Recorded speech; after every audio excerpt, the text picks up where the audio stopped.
So of course, I'm sure all of you are aware by now that Tasmania has finally got the 19th AFL licence and have announced their new team expected to enter the AFL competition in 2028 in the Tasmania Devils. But that does beg the question, if and when the AFL will want to expand even further in the coming years, with a lot of speculation regarding the 20th AFL team licence.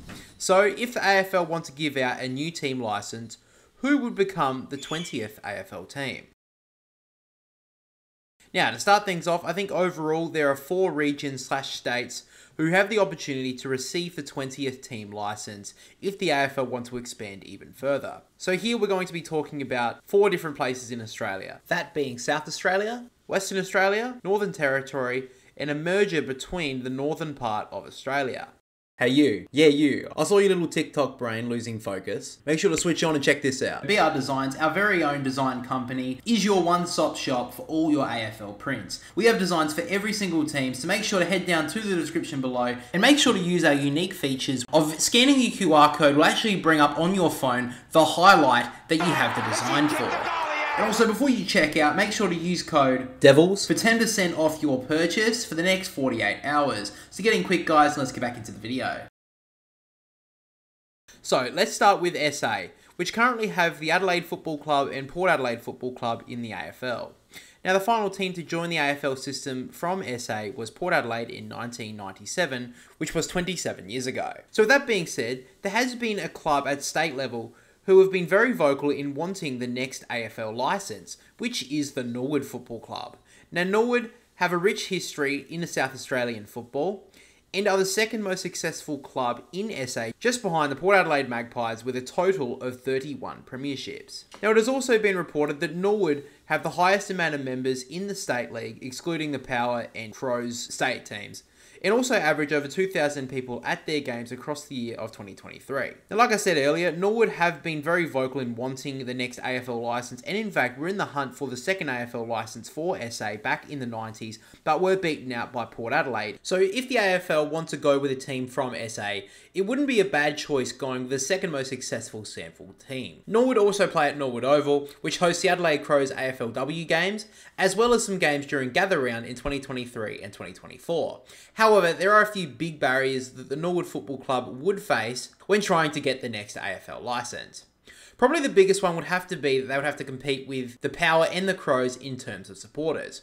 Yes, Norwood may have the biggest fan base in terms of the State League, however, usually a supporter of State League football would have a team that they associate and support in the AFL. So that would mean that Norwood would have to not only attract a fan base outside of South Australia, but would also have to steal from their South Australian counterparts. Now, another big issue that would have to face the club is the colours. Of course, Norwood's colours are red and dark blue, which is exactly the same as the Melbourne Football Club. I think they could still be the Redlegs, however, they would have to change the colour blue to a different colour. And I'm sure everyone knows how territorial some Victorian clubs can be with their colours. But to my honest opinion, I actually think that the Norwood Football Club would be a great addition to the Australian Football League. However, I believe that Norwood would really struggle to attract the supporter base big enough to compete with Port Adelaide and the Crows. So unfortunately, I think the Redlegs have a lot of barriers to beat before getting the next AFL licence.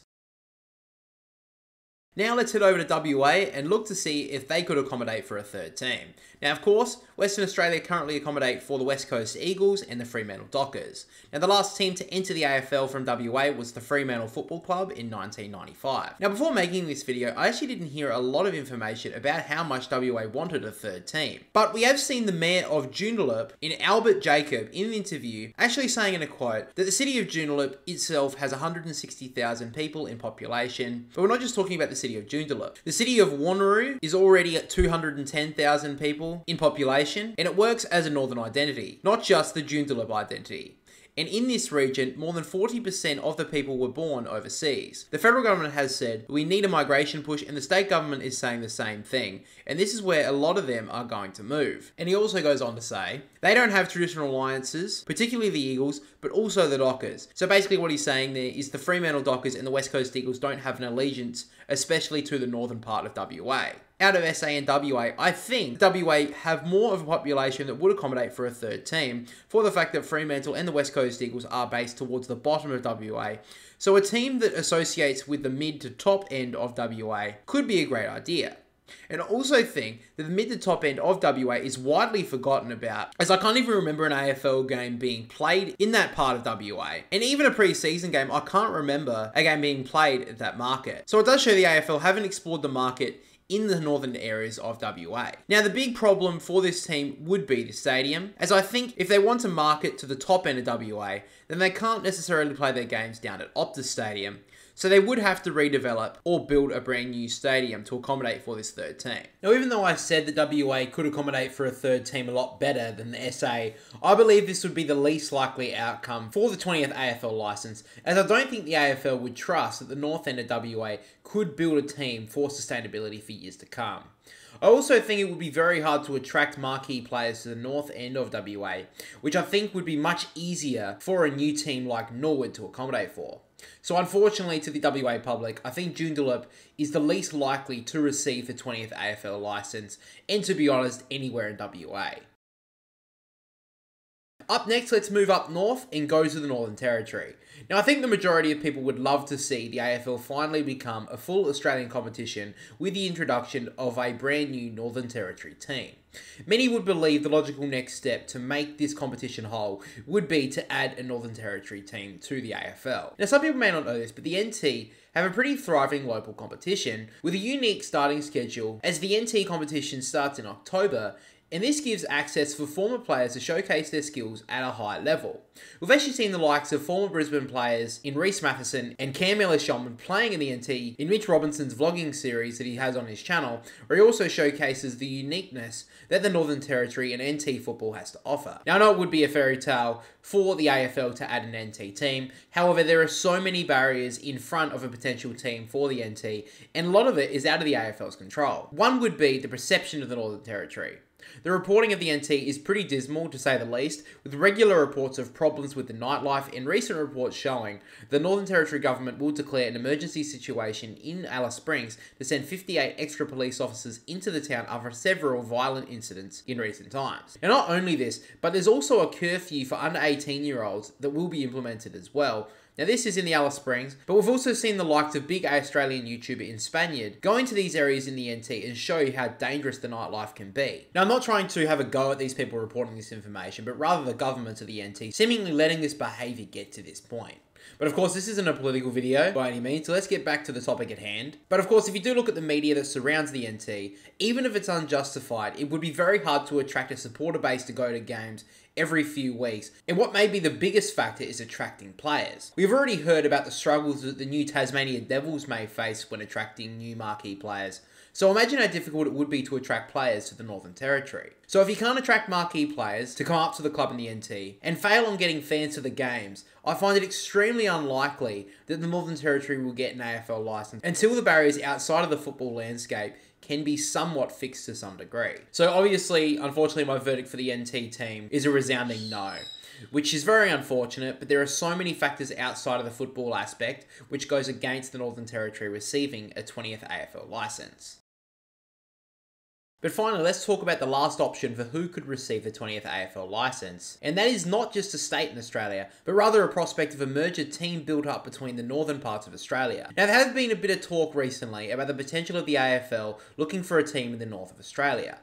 AFL Cairns have been keen to throw their name into the conversation if the AFL were looking to give out a 20th licence, but I don't think the AFL is popular enough in Queensland to hand them a third team. In fact, out of the two rugby states in the New South Wales and Queensland, I think New South Wales would probably be a better chance of surviving and growing an AFL team. However, talking about the Northern Territory a little bit earlier, I think this is a unique way to have a team for the north end of Australia, which incorporates the NT and North Queensland with Cairns. I think it is proven that the Northern Territory can host AFL games, as the Gold Coast Suns play multiple games at TIO Stadium in Darwin and Traeger Park in Alice Springs each year. And in fact, we have had many games played in Cairns in the past at Kazali Stadium, most recently in 2022 between Port Adelaide and St Kilda. Now, at this stage, both grounds have a capacity of 10,000, so I believe these stadiums can definitely be redeveloped to reach AFL stadium standards. Now, to how I think the team may work is that the team's base and training facilities are located in Cairns, for the major reason that it would be much easier to attract players to the club if it was based in Cairns rather than the NT, for the reasoning that I mentioned earlier. But if they play 50% of their home games in the NT, I think the North Australia team can build a solid fan base in the Northern Territory if they were to play 5 to 6 games a year in the Northern Territory stadiums. And of course, with a team based in Cairns, they can play their other home games at Kazali Stadium. Now, Cairns currently only have one top level sports team in the Cairns Taipans in the NBL, who don't really have the best record. But they do have a thriving tourism scene, being named as the top 10 tourism destination for domestic tourists, so Cairns can definitely attract opposing fans to come to their games, which can make for a great atmosphere, as we see for games when big AFL teams like Collingwood head over to the Gold Coast or to play GWS away from Melbourne. Now, I don't think Cairns or Northern Territory can accommodate for their own teams, but I think a merger between the two areas in North Australia is a viable option for the 20th licence. Now, of course, there can be a bunch of issues for a merger like this. As for one, we have seen clubs struggle at an AFL level in the past when not being based where their team play for the majority of their games, like the Sydney Swans just after their move from South Melbourne, where they would play their games in Sydney for the first few years, but were still based in Melbourne, which made it feel for the Sydney public that it wasn't their team. So the AFL have to make sure that this team is equally for the people of Northern Australia, and not to favour either Cairns or the Northern Territory to attract the biggest numbers of the locals from Cairns and the Northern Territory to their games, because yes, they will be able to get fair crowds to their home games against big clubs like Collingwood and Carlton, who come from all parts of Australia, but they need to build a big fan base from their local areas as well. Now, yes, I believe this would be the most unique option for the 20th AFL licence and probably has the most risk associated with it, as the AFL do not have a team which is merged between two different states. But I actually think this is the biggest chance for the AFL's 20th licence if they do decide to give one out, as there is a massive market that they are missing out on in the northern parts of Australia. We've seen the success that the AFL is starting to have in the quote rugby states like Queensland and New South Wales in recent years. So I think the AFL can make the correct decisions if a team is located in North Australia. But guys, of course, the biggest news to come out of the AFL in some time is the fact that Tasmania have finally got their team into the AFL and should be coming in 2028. So yes, we can talk about the ifs and buts about a 20th AFL team, but let's just appreciate and support the new Tasmania Devils coming to the AFL in the next few years. Hey guys, thanks for watching this video. I know a lot of people have already been talking about the 20th AFL team and talking it to death, so I hope you did enjoy this more in-depth breakdown of the pros and cons of different parts of Australia potentially looking at an AFL licence in the future. Now guys, make sure to let me know down below what your thoughts are about if you believe the AFL should add a 20th team, and if so, where they should be located. But also make sure to like this video and subscribe to the channel. Also make sure to send this to a friend if they are a big footy fan like you. And also, we have recently hit 500 subscribers on the channel, and I really appreciate your guys' support. But that does mean we can open up channel memberships. Now, if this does interest you, we have a bunch of exclusive perks that you guys can get access to for just a few dollars a month, which include a 15% discount code to all our designs from our very own design business called BR Designs, where you can get a football design for every single team in the AFL. You'll also get early access to our very own Boundary Riders podcast, access to live recording of our comedy podcast, and also early access to our new video essays. So videos like this one are actually released a week or two in advance to releasing to everyone else. So if you become a channel member today, you will actually be the first to see the new videos like this as well. And in fact, we already have a video essay ready to go right now for members that is about the story of the AFL's longest ever premiership drought, which was broken. So this video won't be out for the public for the next couple of weeks, but if you want to watch that one right now, guys, then make sure to join up to the channel membership, which is linked down below. Now you can also get a bunch of exclusive perks with our weekly live streams, as well as like badges and other stuff like that, then just click the link down below. But anyway guys, thanks again for watching this video, and we will catch us all in the next one.